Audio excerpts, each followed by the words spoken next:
If the Panthers' offseason moves were any indication, the team plans to take some of the workload off emerging star running back Christian McCaffrey in the 2019 season. The team used a fifth-round draft choice on Florida running back Jordan Scarlett, signed undrafted free agent running back Elijah Holyfield, and re-signed veteran running back Cameron Artis-Payne to a one-year deal. While Christian McCaffrey's touches were in line with other top running backs, his snap counts were a bit of a concern.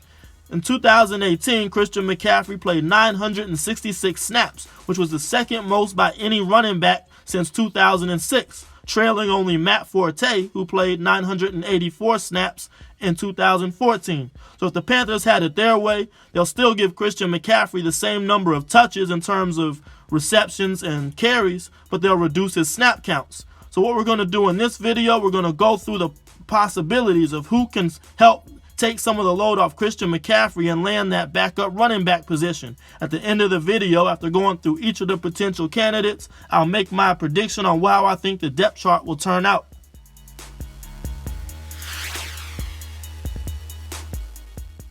Jordan Scarlett was a highly recruited running back out of Fort Lauderdale, Florida, and was invited to play in the U.S. Army All-American game. However, in college, he never quite reached his ceiling as he had trouble staying on the field. In his freshman year, he got suspended for the bowl game for marijuana charges, and in his junior season, he got caught up in a credit card fraud scheme that caused him to miss the entire year. But Scarlett was able to bounce back in return for his senior season, where he was very productive, gaining over 700 yards rushing. Jordan Scarlett is a powerful downhill runner that gets a lot of yards after contact. One thing about running backs is I think what separates the elite backs from everyone else is their ability to create yards on their own. And Jordan Scarlett is a guy that does exactly that. He runs with a good low pad level, delivers punishment instead of takes it, and he's able to maintain his balance through contact. His balance is something that I've been really impressed with. It's amazing how he's able to stay on his feet after a lot of these hits. You know, his 4.47 40 and 465-pound bench press really show up on tape.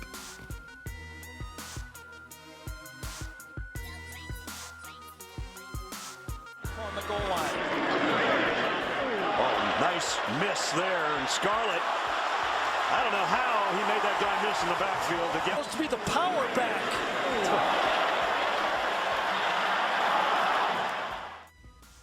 There's more to Jordan Scarlett's game than just power. He also has great feet, as he's able to use his subtle quickness to elude defenders in the open field. Watch here as he's able to use these sharp cuts to avoid one defender after the next and get that additional yardage.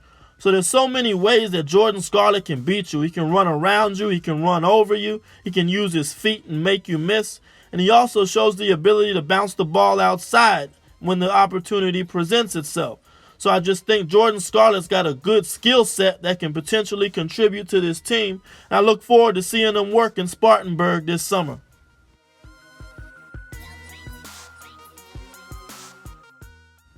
The best way for a running back to crack the rotation and get reps is to be an every down back. And that means you need to be able to catch the ball effectively and pass block consistently.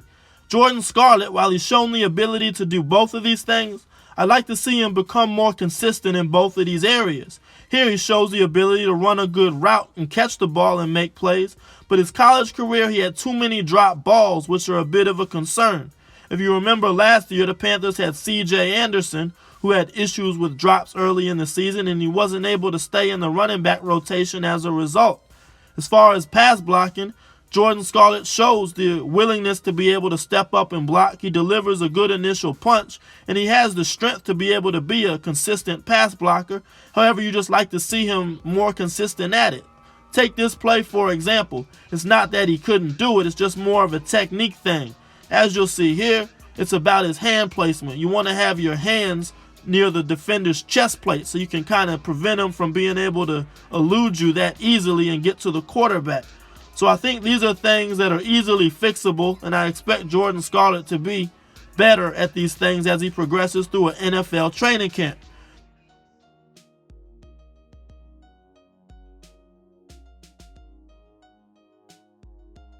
Dodgers, doesn't he? He gives it off to Holyfield. Holyfield's got nothing but room on this right side. 20, 10, 5. He dives near the pylon. and he crosses the goal line. After having to wait his turn in a crowded backfield at the University of Georgia, Elijah Holyfield made the most of his opportunity last season as he was able to rush for 1,000 yards while still splitting carries. Now, if I was to describe Elijah Holyfield's running style in one word, it would be violence. He runs with a very low pad level, he's very explosive in short bursts, and he's a very strong finisher, running through defenders to get those additional yards after contact.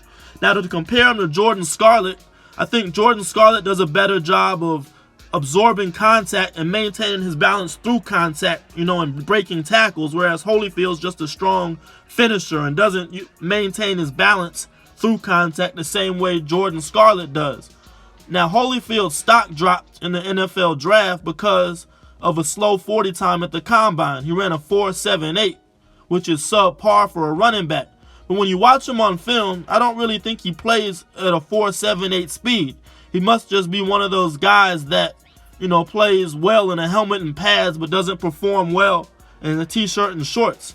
I mean, as you see here against Alabama, he turns the corner just fine and is able to outrun linebackers to get to the sideline and get that additional yardage. So his 40 time doesn't concern me. When I watch Elijah Holyfield, I just see a strong, powerful runner. I like how he's able to also display patience when he runs. He's got pretty decent vision, and I think he'll be a legit competitor for this number 2 running spot with Jordan Scarlett and Cameron Artis-Payne.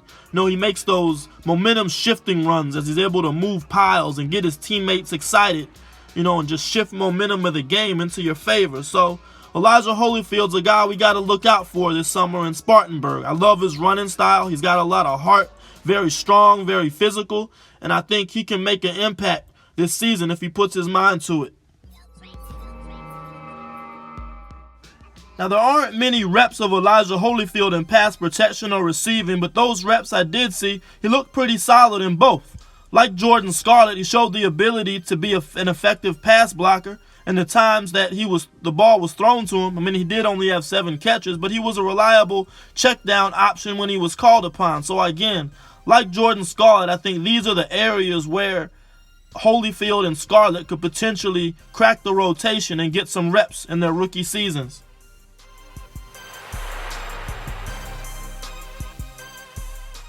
And last but not least, we're going to take a look at some film from veteran running back Cameron Artis-Payne. Now, Cameron Artis-Payne, known to Panther fans as Cap, seems like he has a love-hate relationship across the fan base. A large percentage of fans like him a lot and wish that the team gave him more opportunities to carry the ball and get more reps, while another part of the fan base is kind of tired and ready to move on from him and replace him with maybe a younger guy with a higher ceiling. As far as I'm concerned, I think Cap's got a great skill set, and he does a lot of things that come with experience. So just because we brought in these 2 young guys, I wouldn't write off Cap just yet, and I'm going to show you why. What I really like about Cameron Artis-Payne is that he shows great patience when he runs. He lets his blocks develop, and then once he finds that crease, he explodes through the hole, and he has great feet to elude defenders in the open field.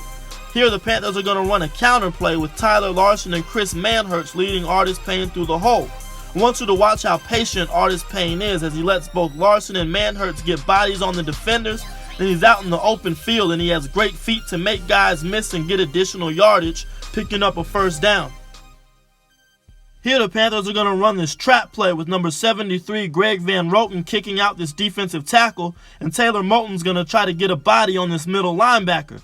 I want you to watch Artis-Payne's patience again as he first lets Greg Van Roten get to his man for the kick out, and then he waits for Taylor Moton to get to the second level to occupy the linebacker. Now he's one-on-one with the safety and uses this great jump cut to avoid him, and once he smells end zone, he's able to get the touchdown for 6 points. Let's watch Artis-Payne on this zone play. Watch here as a slight hesitation is going to occupy the middle linebacker. This allows just enough time for a hole to open up off tackle. Then he uses his burst to get through the hole and get positive yards on the play. Again, the Artis-Payne just shows great patience, letting blocks develop, moving defenders. He finds cutback lanes very well, has great feet to make defenders miss in the open field. And I think all of these things just come with experience. And I think this is what really gives him the advantage in this running back competition this summer.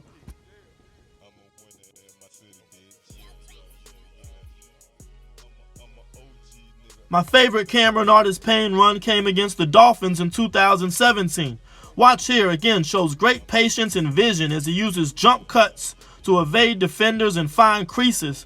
Once he gets into the open field, he's able to break tackles, make guys miss, and get off for a big gain. This play right here was Artis-Payne at his best. There's one reason why Artis-Payne may not be getting the reps that he should. I think it comes from pass protection. Here, watch as he picks up the blitz, but the linebacker just runs right through him and knocks him into the quarterback. So I think, again, like I've been saying about Scarlett, Holyfield, and even Cap, I think the key in this running back competition will be who can be the most effective in pass protection and value as a receiver out of the backfield. Now it's prediction time. At 4th place on the depth chart, I think it'll be Elijah Holyfield. In his rookie year, I think the best chance for Holyfield to crack the roster is on special teams, and then maybe he can evolve into a larger role in his second season. I love Holyfield's game, and I think he can potentially contribute in maybe short yardage situations, and if he performs well enough in camp, maybe convince the coaches and staff to keep 4 running backs on the roster as opposed to 6 wide receivers or 3 quarterbacks. But I just think with Jordan Scarlett and Cameron Artis-Payne, they just give you so much more opportunities for explosive plays than Holyfield does. Coming in at number 3, I think will be Cameron Artis-Payne. He'll once again make the roster as that reliable, experienced veteran in the backfield. As we saw, Artis-Payne just able to make great plays with his feet, has great patience and vision. He's also contributed on special teams in the past, so I can see him continuing to develop in that role.